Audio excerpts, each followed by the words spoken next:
Welcome to Only Murders in My Mind, a Random Thought production.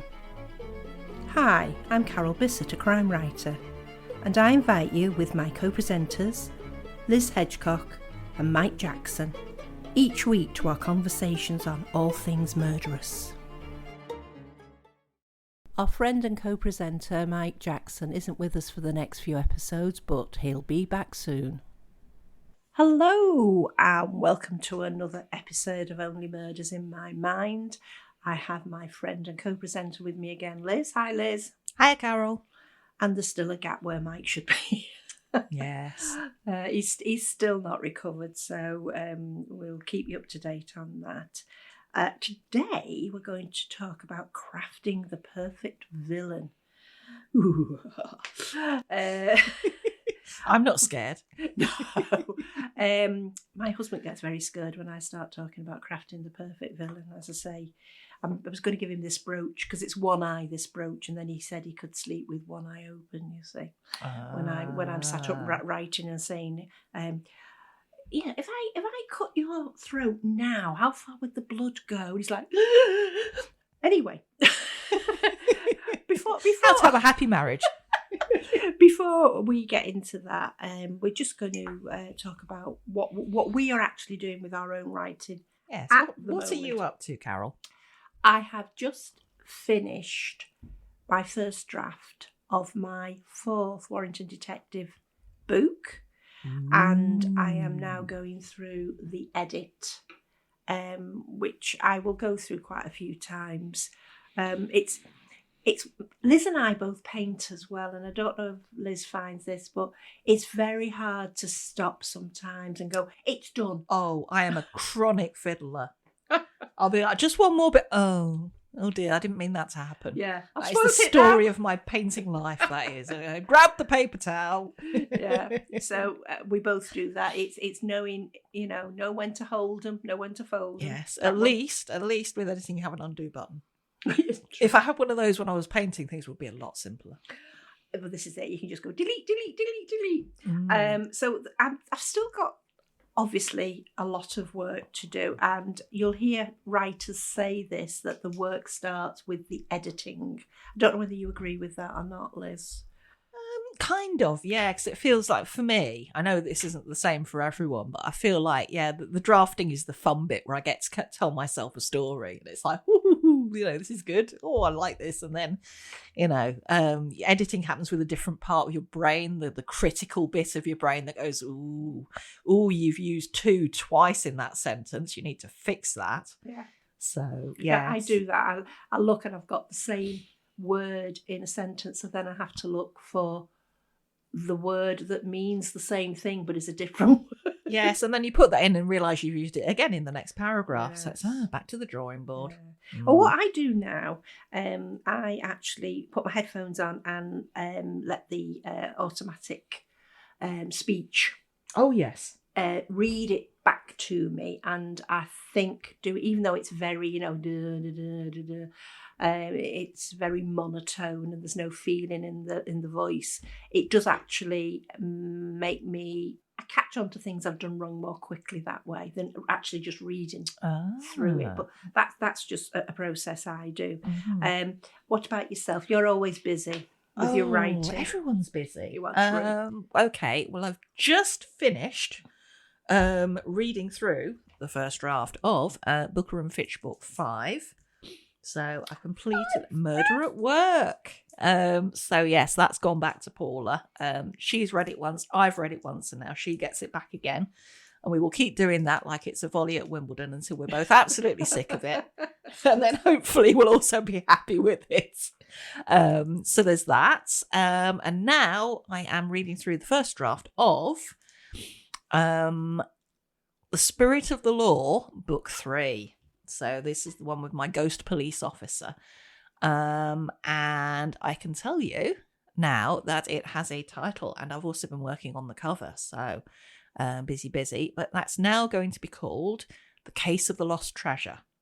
And we're looking forward to seeing that out. It'll be a while yet, won't it? It'll probably be a little while, yeah. I mean, the thing is, it's a shorter book, so it won't take, I hope, as long to edit. Yeah. So that's what I've been up to, and I should, hopefully, get all my editing notes done by the end of this week, and then I'll be putting them into practice, and then it goes to beta readers. Yes. So that's... We like it when it goes to beta readers. That's where we're at. Yeah, and as I say, our good friend and co-host Mike, we're hoping he's getting on it with his novella, but yeah, it should be done by now. It should be done by now. If we can, we'll bring you an update next time. Yeah, we will. So again, this is a question when we do talks. We do talks at libraries and for basically anybody that'll have us, if I'm honest. If somebody, if a group is interested in one of us or all three of us coming to do little talks, we do them quite happily, as long as we don't have to travel too far. Going to London might be pushing it a bit. This is the sort of question that we get asked, and it's crafting the perfect villain. How do we go about that? Is there such a thing as the perfect villain, Liz, do you think? No, I think it's probably in the eye of the beholder, isn't it? So I'm going to say we want our villains to be clever. Oh, yes. We want them to outthink the police to a certain point, or whoever is detecting them. It doesn't necessarily have to be the police. It is in my books, but it could be somebody who is a nosy neighbour, or lives in a book barge. That's the one, or something like that. But we've all got villains that I think stick in our mind, and we go, oh yeah, they were really good. Now, I'm talking here about ones that we've read, because I mean, obviously, a really good actor can portray somebody as being really horrible, but it's from a book we're talking about, that the sort of thing that sticks in our minds from when we've read books. Is there any particular one that jumps to mind with you? Oh, hopefully this isn't a spoiler, but a kind of an early one for me was Count Fosco in The Woman in White. Right. Because he's unusual. He's, a big character. He's charming. He seems so nice, and it's like, oh, are we making a terrible mistake here? But another one, I suppose. I'm going slightly off piece here. We'll come back to this character in a bit. Professor Moriarty. Oh yes. As played by Andrew Scott in the BBC Sherlock. Oh, he was menacing. He was menacing, and he was larger than life most of the time. Yeah. And I don't know if you recall this, but I think one of the later episodes, basically Sherlock is being hounded, and it's insinuated that he's built all this stuff up about this poor actor and saying that he's this villain. And there's this moment in it where Sherlock has gone to speak to a reporter, and then all of a sudden, someone lets themselves in, and Moriarty kind of wanders into the fray and going, oh, they didn't have semi-skimmed milk, so I got this, and he does this double take. It's him at Sherlock, and it's so convincing, and you're like, oh my gosh. Yeah. And you genuinely like, but he couldn't be. Yeah. And he is so very convincing, and he just seems like this, ordinary, slightly distracted, nice guy who's, gone to the shop and come back again, and it's when it completely throws you. Yeah, and it sends a chill up your spine when you see somebody that's a bit menacing and a bit you think, I wouldn't want to go for a drink with that person. I wouldn't like to meet them in a dark alley, all those sorts of things. It's when you think, that could be one of my mates. And then they do something really, really sort of horrific, and it does. It makes the hairs on the back of your neck stand up. So do you have any particular villains you like? Well, again, I like Moriarty, and I like the thought of because he plays different roles. I know Sherlock plays different roles in the original books. He gets all disguised and everything, doesn't he? Oh, he does. Yeah, he's the master of disguise. Well, exactly. But Moriarty was much more devious and it's just so clever. It's interesting though with Moriarty because he's largely not there at all. Oh, he isn't. He doesn't come up into it Which very is much. probably one of the reasons why, you know, you can kind of project what you want onto him. Yeah, because the scary and thing. Lots of summer school writers have done. Yeah, and it's what you don't see; it's what's going through your mind. That you know, it's this insinuation that you may not see him, but he's at the center of a web of crime and horror and exploitation. Ooh. But the character from Silence of the Lambs. Oh, Hannibal Lecter. Hannibal, and I've watched that film about 3 times now. Read the book, watched the film, and there's still bits of it I have to close my eyes, and I'm like, that's it's just, he puts the fear of everything into you when he's talking to you. You know, he goes, oh, don't. Yeah, I know. I had a genuine moment then. Yeah, it's just... It's a good job it's not the evening. I'll be worried about going to sleep after this, I think. You've made a comment about when we were talking about being people gaslighting. That can be very unsettling, can't it? Yes. Yeah, I think that's one of the things for me about, a villain. I like it when they're ambiguous and you just can't be sure about, like with, the Moriarty thing I just mentioned. And that thing of, have I forgotten this? Am I being gaslit? Did it even really happen? Have I misremembered this? And that stuff is, can be so powerful and so wicked.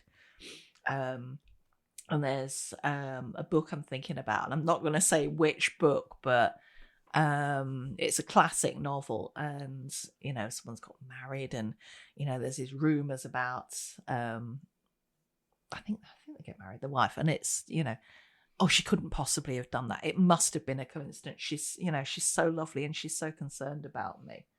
And I won't tell you what happens in the rest of it. You can probably guess. Yeah, so, yes. But there's the true story, and I can't remember the name of the guy. I've rewatched it recently in True Crimes. And he wanted to train to be a priest, and he kept befriending people, and then killing them for their money. Right. I did wonder where that was going. That's a true story. This person is now in prison, but he came over as this lovely, kind, meek and mild, religious person, and he was getting very close to people that he knew had money. Yeah. And getting them to change the wills and all this sort of Is that worse or more powerful than when they're kind of larger than life people?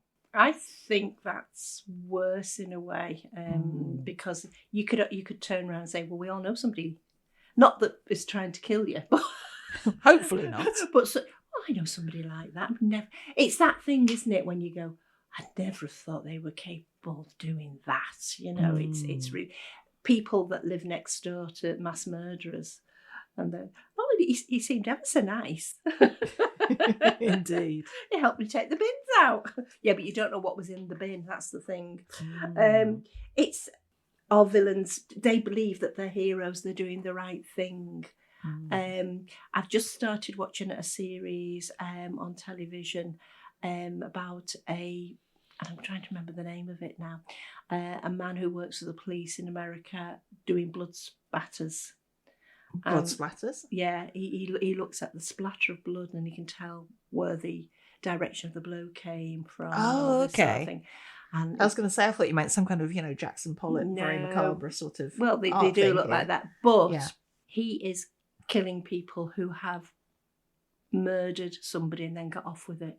He actually kills them. Oh, right. So he's a bit of a monster, but to everybody it's around like Dexter. him, that's Dexter. There we go. I was trying to remember what it was called. But to everybody around him, he seems like this mild-mannered. It sounds like I'm trying to describe Superman. But this mild-mannered, and there's this internal dialogue going on all the time with him, I don't feel anything. So we're going to get on to hear about the difference between a sociopath and a psychopath. Oh, right. Go on then. So a sociopath is somebody that does not feel empathy for somebody else, and is a very they're all about themselves. They don't really think about what other people think about them, especially. Yeah. And in some of the portrayals of Sherlock Holmes, he comes over as being a sociopath. He doesn't have any empathy. He's very, very clever. He's always right. Nobody else is right. He's always right. But when we get to the psychopath, they really believe what they are doing is the right thing. And, killing could be part of the sort of profile, if you like. And I suppose they can be both. They can be a sociopath and a psychopath at the same time. There's this thing that says that it's shown in early development with a psychopath. They'll start killing animals and things like that, and it's, as I say, I'm really fascinated with the way the mind works, especially when we're looking at mass murderers, because there's the sort of thing I write. Indeed you do. So what makes a good villain, in our opinion? I think it's it's when, I've said before, when we're looking at crime fiction, they usually, it goes two ways. It goes either, from the get-go who the villain is, but they're so clever they can cover everything up, and the police are desperately scrambling about trying to prove this person. Or we don't know. We have the reveal at the end. Which do you prefer? The reveal at the end, I think. Same here, I think. Especially as a writer, I do. I've never tried to write one where I've said, this is the person that's doing the killings at the beginning. I like to try and lead people down different paths and give them some opportunity towards the end to be able to guess who the killer is. I've read a book kind of like the first case scenario you mentioned, where there's someone who is so obviously a wrong un, but always they have an alibi. It couldn't have been them, but you absolutely know they are mixed up in this somehow, and it is a matter of working out how. Well, I mean, the police have got, I'm not naming books, so I don't want to give spoilers. No. The police, I've spoken to quite a lot of policemen when I've been doing research, etc. And they will say, we knew Mr. B did it, or Mr. A, or Mr. X. We just couldn't prove it. Ooh. We knew that they'd done it, but you can't take somebody to court just because you've got a feeling. No. Yeah, I'm not sure that would stand up. No. And it's up to them to find the proof, and that's what we do in our writing. I mean, as I say, your crime fiction comes under the genre of cosy murder mysteries. Generally, yes. But you do leave that open for people to follow the clues, don't you? I certainly try to. Yeah. I mean, yeah. I've read them all, and a couple of them I didn't guess at all. I was like, wow, I didn't see that coming. It's one of the questions I always ask. Did you guess who did it?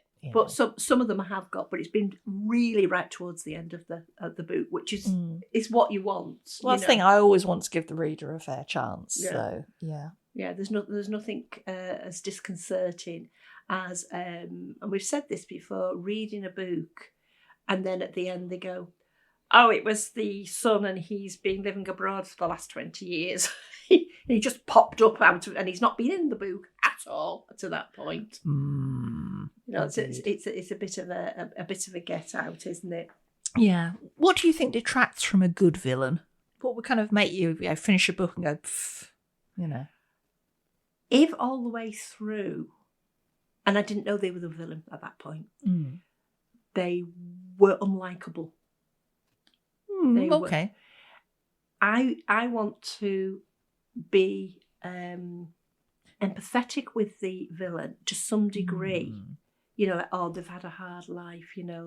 The whole family was wiped out in the tsunami in Thailand, and they've had a real struggle, and it couldn't possibly be them. They've come through so much, and that, as I say, the cats are disappearing and rabbits are disappearing from hutches and things like that.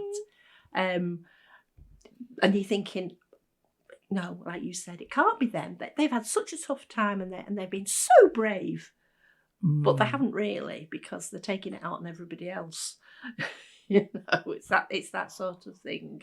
And I think when we do hear in this country of, especially of mass murder, and there's different ones that we've happened in the last sort of 20 or 30 years.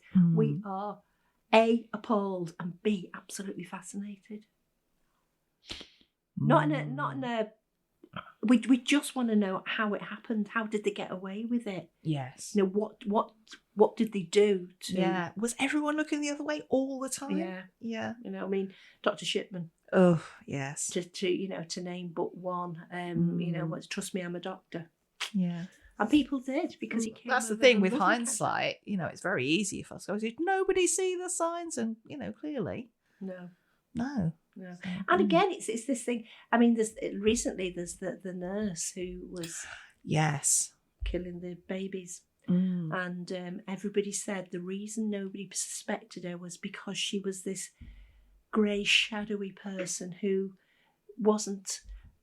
She just sort of faded into the background. Mm-hmm. She wasn't gregarious. She didn't want to have a laugh with people. She was quite a serious person. Mm-hmm. She seemed to do her job well, that sort of thing. So she was nondescript. She was sort of just in the background and blending in with everybody.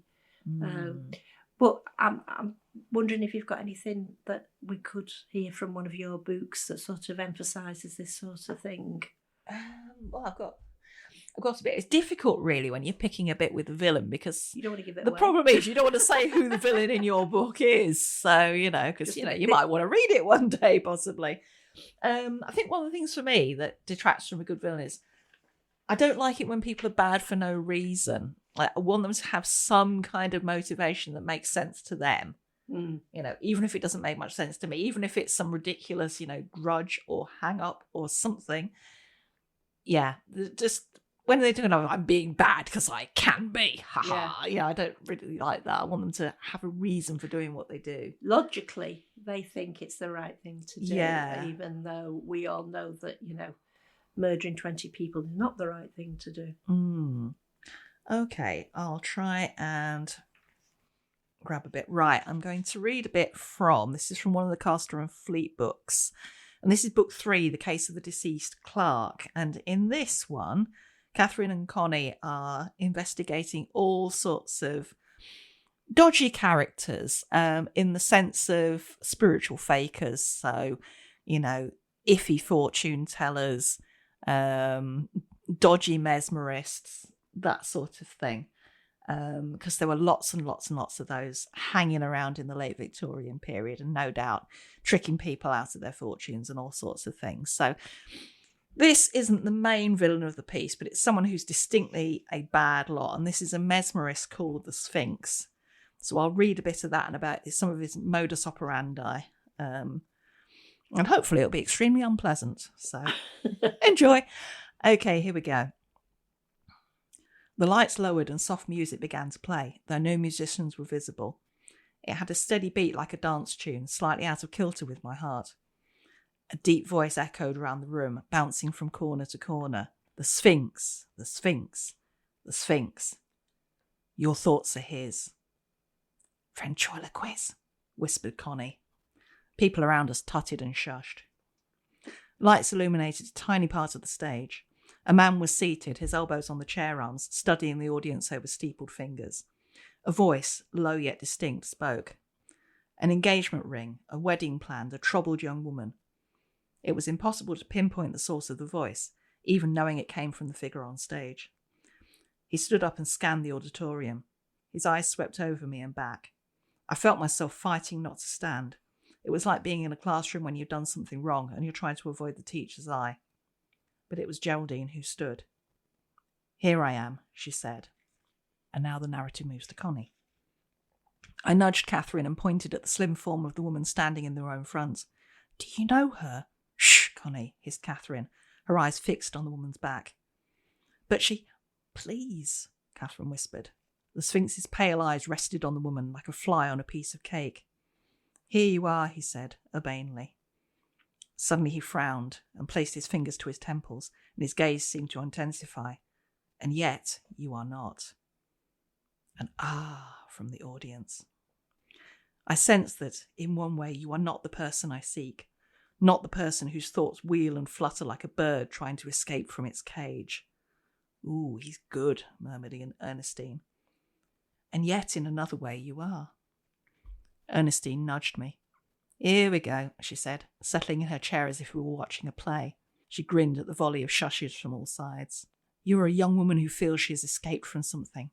I cannot see what, because your mind has tried to shut it away. It appalls you. It disgusts you so much that you cannot bear to think about it. Yes, whispered the woman, her shoulders twitching in a way that suggested she was wringing her hands.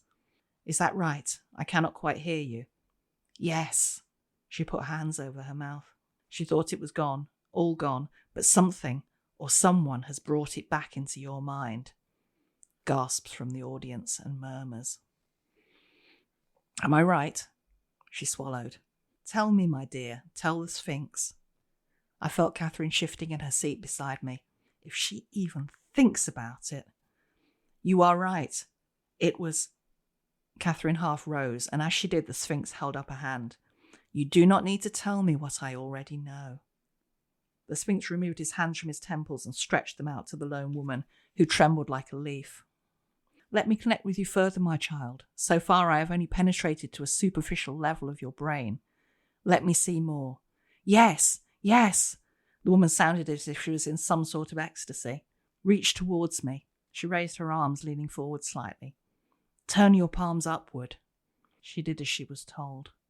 Ah, yes, that is better. The Sphinx's long, pale fingers seemed to glow in the limelight. Now I see. What do you see? I see a woman who ought to be happy, but she is not, because something is missing. Her cry was one of pain, as if someone had jabbed a sharp needle into her heart. Try and stay as still as you can, my dear, or you will break our connection. Suddenly the Sphinx looked down and his shoulders slumped. An oh of disappointment rippled through the audience like a wave. The Sphinx's hands returned to his temples. Wait, I have it. Yes, I see the problem and I know how you can solve it. Tell me, the woman cried. Please tell me. A slow smile curled the Sphinx's thin mouth. I cannot tell you in front of all these people. It must be a secret between you and me. But if you ask for me when the performance is concluded, I shall speak to you alone then. Dun, dun, dun. It's interesting because I think because of social media and everything these days, if a so-called medium has a small group of people, they can do research into them, can't they? Yes. I mean, the things they can find out. What do you think they did in those days? Because they were very, very popular. Do you think they just stayed quite general? I think they possibly did. I mean, in that example, you know, things about a young woman and an engagement and things like that. I mean, there were bound to be women in the audience, either of that age or, you know, thinking about an engagement or a broken engagement, or possibly someone who was the parent of a young woman, etc., etc. So there'd be an awful lot of people in the audience you could prey on. And I imagine what you do is you watch the faces and you'll notice that he kind of puts the call out and then someone stands up. And there's probably more than one person who was going to, because I think Catherine was going to stand up as well, but luckily this other woman got there first. So he's reading people's body and facial expressions. Think so, yeah. And the thing is, he put the call out. It's not like you're the one. He made the call and then she got up. So he hasn't really had to do much work. No. And everything he said was so very ambiguous. Yeah. But, you know, the audience are invested. There's this tense atmosphere. It's been set up. Yeah. You know, I don't know if you've seen some of Darren Brown's shows where he'll do stuff like that. No, I've not. And he'll do like what they call a cold reading. Yeah. Yeah. And afterwards the people will say, I don't know how he knew that, But they've told him the whole thing. You know, he'll say some kind of very and they'll go, yes, that's exactly it. Yes, Yeah. my mother had a hamster just like that, or whatever it happens to be. You know, and then afterwards they'll be like, he knew my mother had a hamster. You know, how on earth did he get that? How could he know that she had a ginger and white hamster called Biffy? Yeah. You know, and they leave amazed. Yeah. So I must admit, when I was working on the Teams platform, yeah, I very often felt like I was holding a seance. Hello, is there anybody there? Can you hear me? Yeah. You know, especially when you can't see any faces and you've got names or blank screens. I know, yeah. So it did feel a bit like that. Well, I'm going to read a little bit Yes, out please. of my book. This one is really staging the scene for an investigation more than anything. Becky Wainwright is a detective with the Cheshire Serious Crime Squad, and she is investigating at the moment a second horrific murder that was carried out, or the body was found in the sleepy village of Stockton Heath. Don't let them fool you. Indeed. The thing is, all your murders are horrific, Carol. Yeah, true. And she's just had enough, so she goes to one of the local cafes, because there is quite a few in Stockton Heath. There are very many. nice, yes. Just to catch up on her emails on her phone and have a coffee. So Becky was fed up. Too much wine last night was now tapping on her shoulder and telling her she needed coffee and painkillers. Just around the corner from the murder site was the middle-class suburb of Stockton Heath, with overpriced houses and too many cars, which also had a collection of small boutiques, restaurants, and more importantly, coffee shops. Becky headed for one now. It was a cold, bright day today, not the kind of weather for grisly murders. Bluebells and daffodils were poking their heads above the ground to see if they could come out to play yet. The first coffee emporium she saw was called 24/7, so she went in. The bell rang as she entered, and she was welcomed by the smell of coffee beans, which made her mouth fill with saliva. Morning, what can I do for you? The man behind the counter was bright and cheerful, as the weather, which contradicted her melancholy feeling about life and death at the moment. Americano, please. Black with an extra shot. The place was buzzing. The downstairs was full of yummy mummies grabbing time with friends between school runs, housework, and probably high-flying careers. Becky tuned into the nearest table. I told Gordon we'd have to wait for the document until after the school holidays. I said, I do have a life, you know. Becky decided her deductions were spot on, but then she was a detective. Staying in? The man asked as he punched his till. What? Oh, sorry, yes, I'll go upstairs. Right, I'll bring it up. That'll be £3, please. Becky played and escaped the jolly chatter for the first floor, which was still busy but much quieter. She found a table by the window. Nearby, 2 comfortable settees and an armchair were occupied by a group of 7 people, 2 women and 5 men. One of the women was talking. I didn't know if the blood would come off, and my heart started to race.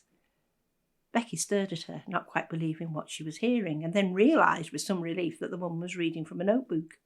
And it wasn't, presumably, some sort of group confession. Murderers Anonymous. Becky smiled at that. She took out her phone and pretended to check it, but she was all ears to know what came next. I heard sirens in the distance, and I knew then I would have to run because nobody was going to believe I hadn't done it. The woman looked up from her script and sighed. Well, she asked, what do you think? Be honest now. I liked it, said a man in the group, but I think it's moving a bit too fast. Too fast, said the woman, looking pained. Obviously, she hadn't meant it when she'd asked for their honesty. 2 weeks ago, you said it was too slow. Make up your mind, Reuben. It's not realistic enough for me, added another critic. You need more blood, more gore, more sex. The second woman in the group spoke up. We're not all looking for grisly murders, you know, David. Some of us happen to like cosy murder mysteries. Rubbish. It isn't real crime, he spat. We're supposed to be a crime writers group, not Midsummer Murder fan club. Becky was enjoying this little domestic when her coffee arrived. Here we go, said the waiter. He put Becky's cup down and looked over at the now heated discussion. "Now, guys, what's the problem?" he asked. "It's just Davy being a twat again," said the second woman. Then she smiled, and the tension there a moment before dissolved into laughter. The group chatted to the waiter, and Becky could tell they all knew each other. "Anyhow," asked David, "how's your bloodbath novel coming along?" "I've sort of stalled," said the waiter. "I'm trying to work out how much blood a body can lose without the victim dying, and how long they'd stay alive for."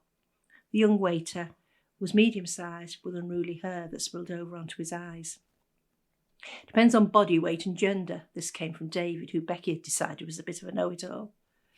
Becky was enjoying this diversion from her real job when her phone rang. "DC Wainwright," she answered on automatic pilot, and then realised the room had gone very quiet and every eye was upon her. So, yes, it used to be one of our favourite places for a coffee. Where we used to go in there quite a lot, didn't we? We did, yes. It wasn't called that, but I did get permission off the man who owns it and runs it to use his. I do like that potential villainy, which then gets dissipated when you realise what they're really up to. Yeah. Somebody Or sort of, are they? Yes, exactly. Yes. Listening in, what would you think? That's the thing. So, I think that's probably it for this episode. Yes. Hope you've enjoyed. Yes, and once again, we would like to thank you for listening and hit the what's all the buttons? Yeah, hit the buttons. Hit the buttons. Any buttons. Mash them with your palm. Just go for it. And we're very grateful that people are subscribing, etc. And we will see you again very soon. Bye for now. Bye. You have been listening to Only Murders in My Mind, a Random Thought production, produced by John Bissett. The music in Peril was composed and recorded by OM Studio Strings.